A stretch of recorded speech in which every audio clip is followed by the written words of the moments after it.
Die eerste mens, Adam, sy naam kom van die Hebreëse woord Adama, wat grond beteken. Toe gee God vir Adam die opdrag om die grond van die aarde te bewerk en dit te bewaar. Toe tree die sondeval in en die dood tree in. En God sê dat die mens, Adama, sal weer wanneer hy sterf, terugkeer na stof, weer Adama word. So sommer hier in die eerste Bybelboek Genesis, kom ons agter dat daar 'n baie noue verbintenis is tussen die mens en grond, tussen die mens en aarde. Maar so dikwels dan dink ons as kinders van die Here, ons leef met ons kop in die hemel. En ons hoef nie om te gee vir hierdie aarde, hierdie wêreld nie. Ag, ons kan dit maar vir die groenes los. Maar dit is die oorsprong van ons geloof, dat God gesê het, kyk na my skepping, versorg dit, bewerk dit, bewoon dit. So in 'n manier verloon ons ons geloof, wanneer ons nie na die skepping kyk nie. Daar was 'n tyd wat daar gedink is, dat die natuur bedreig die mens, wilde diere en vloede ensovoorts, maar op hierdie stadium bedreig die mens die natuur, en is ons stadig aan besig om God se skepping te vernietig. Duisende dolfyne en walvisse sterf jaarliks. Duisende voël- en dierspesies en plantspesies word uitgewis jaarliks. Kilometers en kilometers en hektaar van plantasies en bome word afgekap. Ons see word besoedel met olie. Riviere is besoedel, water raak al hoe skaarser.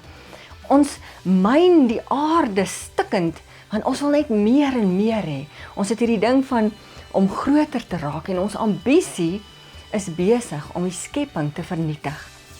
Sommige kenners sê dat ons hierdie teks van Genesis 28 wat sê heers oor die skepping, waar God vir ons sê heers oor die skepping, dat ons dit heeltemal verkeerd verstaan en dat ons dink ons kan enigiets met die skepping doen en dat ons dit kan vernietig en opgebruik om onsself te verryk. Ek dink ons moet begin by die kern en dit is ons verbruikersmentaliteit, dat ons net meer en meer wil hê. En ons moet besef dat daai gevoel, daai leegheid wat ons dalk in ons het, net God kan dit vul. Nie meer besittings of meer goed of meer geld gaan hierdie leemte vul nie. Net God kan dit vul. In Psalm 23 staan daar, die Here is my herder, ek kom niks kort nie. Die probleem is, ek kort altyd iets. Ek kort nog 'n mooi juweelstuk of nog 'n mooi skildery of nog 'n mooi meubelstuk. Maar God sê, wanneer ons hom het ons genoeg.